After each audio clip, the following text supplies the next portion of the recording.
By Christopher Rugaber, the Associated PressThe Federal Reserve expects to keep its benchmark interest rate pegged near zero at least through 2023 as it strives to accelerate economic growth and drive down the unemployment rate. The central bank also said Wednesday that it will seek to push inflation above 2% annually. The Fed left its benchmark short-term rate unchanged at nearly zero, where it has been since the pandemic intensified in March. The Fed's benchmark interest rate influences borrowing costs for homebuyers, credit card users, and businesses.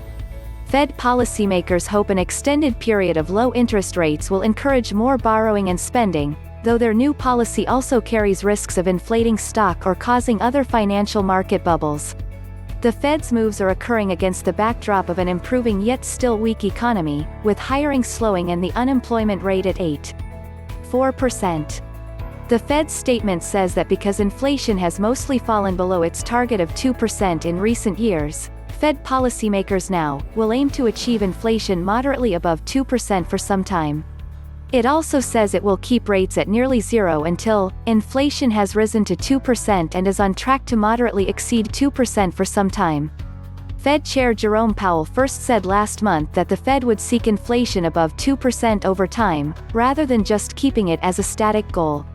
The change reflects a growing concern at the Fed that in recessions, inflation often falls far below 2%, but it doesn't necessarily reach 2% when the economy is expanding. Over time, that means inflation on average falls further from the target. As businesses and consumers come to expect increasingly lower inflation, they act in ways that entrench slower price gains.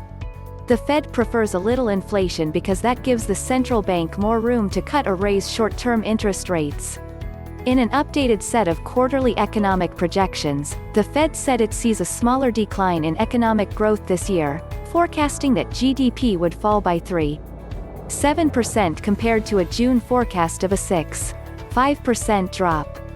On employment, the Fed projected an unemployment rate at the end of the year of 7.6% instead of the 9.3% it projected in June. The unemployment rate, which hit a high of 14.7% in April, has declined to 8.4% in August. The Fed last month made two other key changes to its strategy framework after its first-ever public review of its policies and tools, which it launched in November 2018.